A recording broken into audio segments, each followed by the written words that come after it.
My name's Scott Ellam. I'm the CEO and founder of XCE, Connecting Excellence Group. We are a publicly listed operating business on Aquis under XCE and OTCQB in the USA under XCE LF. We are built on a profitable, scalable executive recruitment company, and we have an integrated Bitcoin Treasury in the business. Now, disclaimer out the way if this moves. I committed the business as a 100% shareholder of the business back in 2021 to a full Bitcoin balance sheet as a private business. But it took 4 years of design, iteration, building and testing to be able to put together what you're about to hear, which is the first time a traditional operating business has been designed to grow as a direct result of an integrated Bitcoin treasury.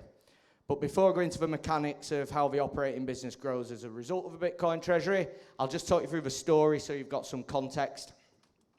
So I set Spencer Riley up in 2014. I was 24 years old, I think, at the time.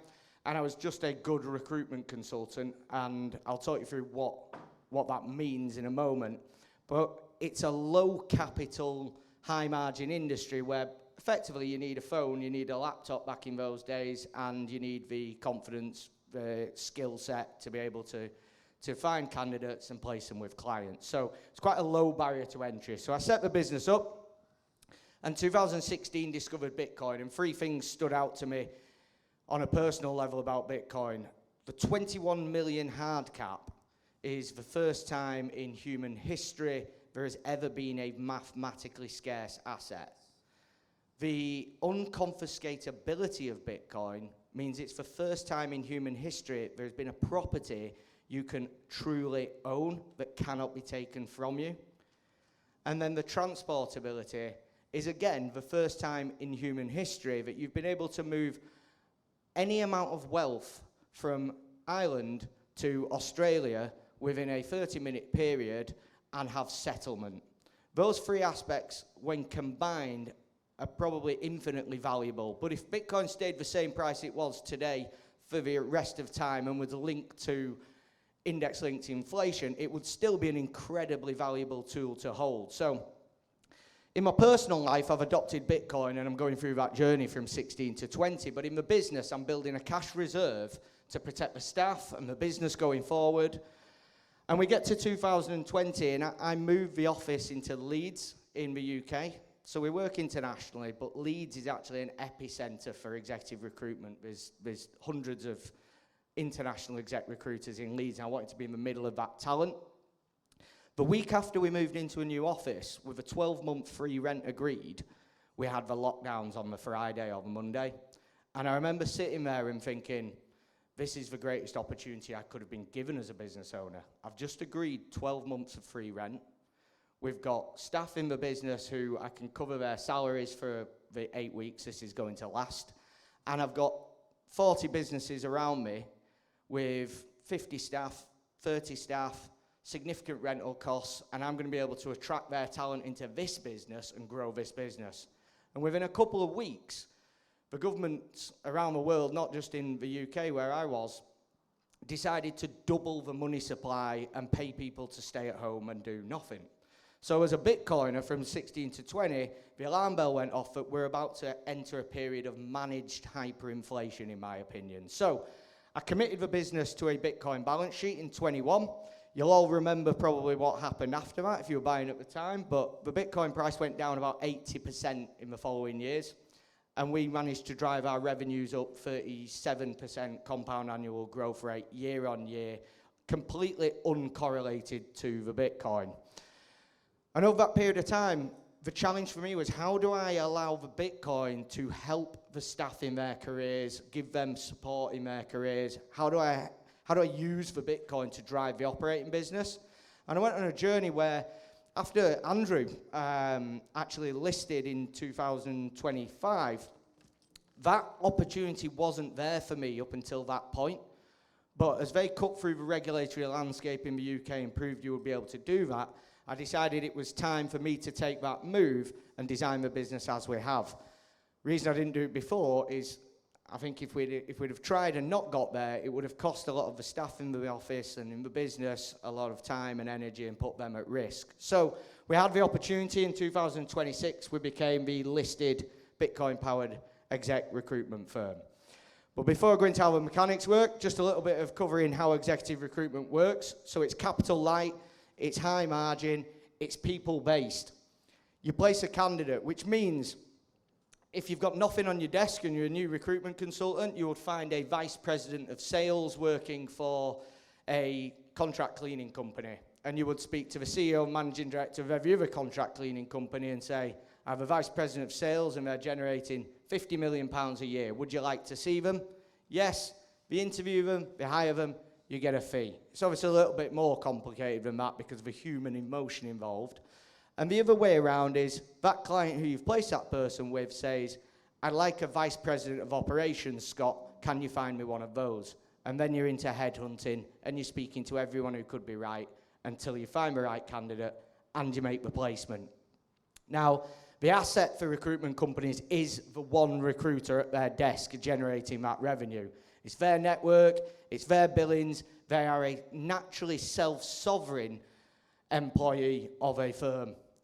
And the result is, to scale one of these businesses, you need more recruiters and you need more revenue. So, what are the three problems every single exec recruitment company owner faces? And I believe probably the three problems that every people-based, service-based business faces is cash. They're cash generating, but it's losing value over time. Scale, headcount directly drives revenues and profits in executive recruitment. And the third one, which I've just covered up here, but I'll have a word with whoever made the presentation for me, is exit.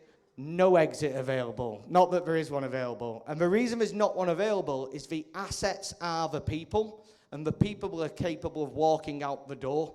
So competitors very rarely buy competitors.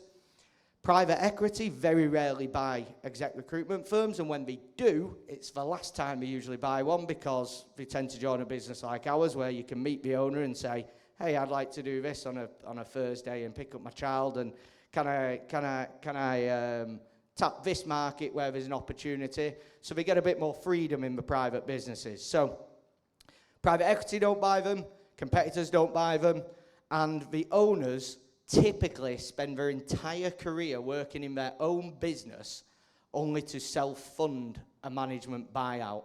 And you would think they would save the cash reserves and self-fund it, but actually they tend to do the management buyout and then ask for staff who are staying in the business to fund it over the following 3 to 5 years. So, 3 problems, no solution until now. The XE solutions with the public limited status, backed by a Bitcoin Treasury and a capital markets team with deep expertise, we have solved the cash problem over the long term. And scale, we're able to now offer performance-based equity incentives to high-billing recruitment consultants with our competitors in order to join the business. So if you're working for a competitor next door, downstairs, or across the road, you're probably billing £500,000 a year. You might be on a 50 grand basic. You might earn 200,000 over the year because of the results you're delivering. You'll now get with us an additional performance-based equity incentive which will build up over the 5, 10, 15 years of your career, and it's backed by Bitcoin. And then for an exit, the trapped owners of the competitors with cash-generating businesses, we're now able to offer them the opportunity to join a listed group, bringing over their cash reserves, switch to Bitcoin, and then their ongoing cash flows to support and strengthen the Bitcoin Treasury. So what does this look like? It looks like a flywheel where the more people we attract, the more competitor acquisitions we execute, the stronger the operating business becomes, and the more free cash flow we have to buy more Bitcoin. By doing that, we actually strengthen the credibility and the durability of the Bitcoin Treasury, which is our balance sheet, which allows us to increase and offer equity to the market equity raises. We have an ATM facility in place. We actually launched the first truly Bitcoin-denominated convertible bonds in that our convertible bonds, the conversion price tracks Bitcoin, but I'm not going to go into too much detail today on the financial mechanics. But what we're designing here is a vehicle where we attract more talent, we attract more Bitcoin, and by having more Bitcoin, we attract more talent. We're a headhunting business though, so we needed to make sure that the board that I had to create and do the work on was a strong board that could take us to where we are aiming. So Richard Byworth, I don't know how many people are familiar with him in the room, was the first person I spoke to who launched the largest hedge fund in Switzerland over the last 10 years that's Bitcoin denominated, holding 5,000 Bitcoin. He's a globally known Bitcoin strategy specialist, has a Swiss hedge fund, and used to run the world's largest convertible bonds and derivatives desk at Nomura. Vijay Selvam, who's probably one of the only people on the planet who's a Harvard attorney, an Oxford lawyer, and wrote the book Principles of Bitcoin. He's now the chief legal officer over at Tether's Electron mining business. And Sam Roberts, who led the first British pension fund allocation to Bitcoin, along with Angus Gladish, our CFO, who is city-facing and has experience preparing businesses for main market listings. So we wanted to build a board and a capital markets team that could strengthen the balance sheet side of a business and the public PLC-facing side of a business. The next person I spoke to in that journey in 2025 was Adam Back, who actually was the person who said the quote at the start, which is the first time a traditional business has been designed to grow as a direct result of a Bitcoin treasury. Adam's currently launching the BSTR NASDAQ SPAC with, I think, 30,000 plus Bitcoin worth 3.5 billion, I think that's going out to the market at. And he was recently accused of being very involved in the start of Bitcoin in the New York Times article. So Adam participated in our pre-IPO, IPO, our XC Bitcoin bonds, and just in the last few weeks, another equity raise to buy 10 more Bitcoin. What it is, though, in the operating side is it's a people-driven growth strategy. So what do recruiters want? Long-term ownership in the business they're building and delivering results for. What do owners want? They want a viable exit strategy, and they want an opportunity for their legacy to continue. So for attracting talent and recruiters, the additional performance-based share options, long dated over 5 years with a minimum billings of 1 million. I mean, that's the basic standard that you would expect from a recruiter over 5 years is £1 million of revenue, about £500,000 of profit. They're now building up Bitcoin-backed performance share options. They do not need to be Bitcoiners. Most of the office don't hold Bitcoin, have never bought Bitcoin and don't custody it. But now they are value aligned with Bitcoin, incentivized to understand Bitcoin, and excited about the opportunity to now be involved in building a Bitcoin stack, if you like, for themselves through their performance-based equity. Which means as we attract more recruiters, they're now incentivized to drive operational and EBITDA growth, the capital markets team increasing Bitcoin per share, and then the Bitcoin compound annual growth rate, which I believe will just become more and more attractive over the next decade to recruiters working in our competition. And for the acquisitions, performance-based equity incentives over 3, 5, 7 years with little to no cash cost on the acquisition. What does a headcount growth look like, and what's the actual opportunity there? Well, there's 100 to 300 billing recruiters in the Leeds area alone. There are 5,000 plus in the UK. So if you look at the numbers, just 10 more people in the business adds 2 to 3.5 million, 1 to 1.5 million of profit. You scale that up to 80, you're looking at 16 to 28 million of revenue and 7.4 to 14 million of profit. And if you start timesing the EBIT in our industry, there's not many recruitment firms that are PLCs, but those that are tend to be at about a 6 times EBIT value. The stronger the EBIT, the more protected the MNAV is. And if you look at acquisitions, 7,000 firms to 10,000 firms globally. UK market's worth 3.5 billion. Globally, it's worth 35 billion. We have 30 businesses in our area, and I wasn't joking when I said downstairs. The business downstairs was a business that, when it was there in Leeds, when I first moved into the office, they went from 3 people to 72 people over 3 years.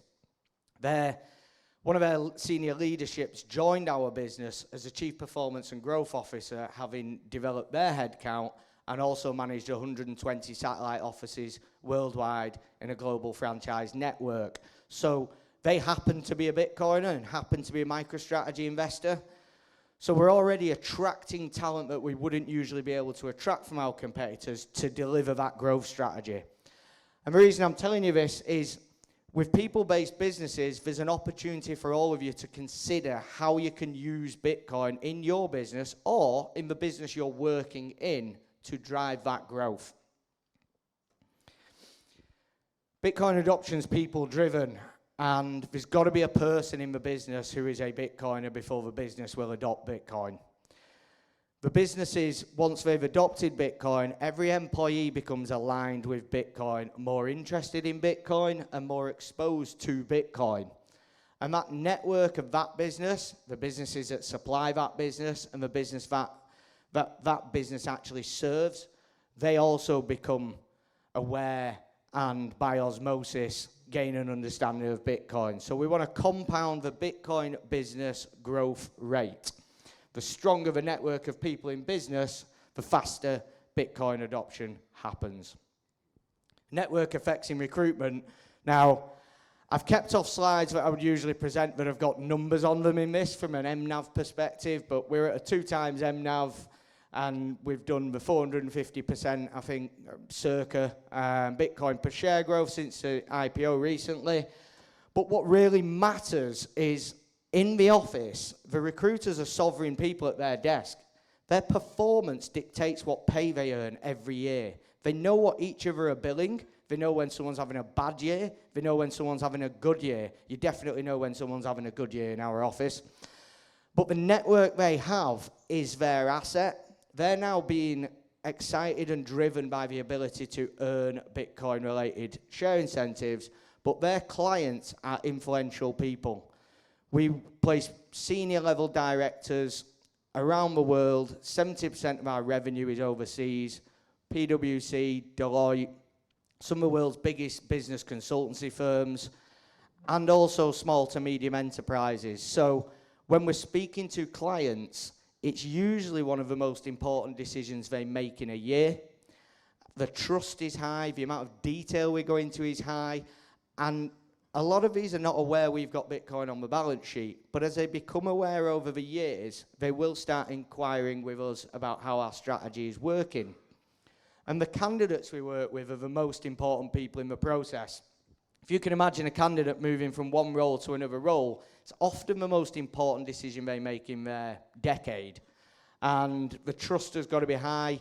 That conversation you're having with them, you need to know their family situation, their career aspirations, their experiences, their motivations, and you're going on a journey to that point where they're handing the notice in to the business they've been working in for the last 10 years and managing that process with them. So by the network effects, every recruiter is speaking to influential people and people within businesses every day. That's their target. And that's how I believe this industry is geared to help drive Bitcoin corporate adoption.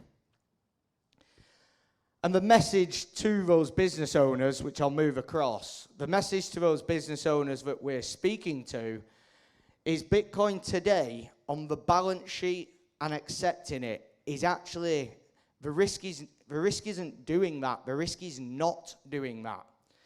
But you need to match your allocation to your conviction.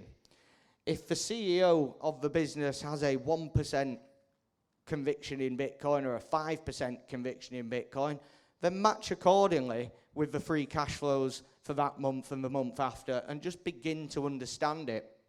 And it costs nothing to accept Bitcoin. We have obviously opened up a Bitcoin executive recruitment division, and I'll talk a little bit about people who are maybe looking into the market themselves in a moment. But we were paid half a Bitcoin, or just over half a Bitcoin recently, for working on a chief investment officer role for a Bitcoin investment fund. And we use it as a medium of exchange ourselves, in that we've received it. We've not paid any out, and if we do, it won't be from the treasury, it will be from the cash operating costs. We'll switch it into Bitcoin at the moment of payment and send the Bitcoin. But in the future, this is collateral, and I think that's an unlock that a lot of business owners, a lot of people trying to convince business owners to study Bitcoin, just miss. And you see people get it when they realize that they can borrow against Bitcoin today. And in the future, those terms are going to become better and better and better. And I think that holds a lot of business owners who are used to buying property in their pension funds and borrowing against that. It unlocks that thinking from them. But it can, when designed correctly, as we have, provide incentives forever.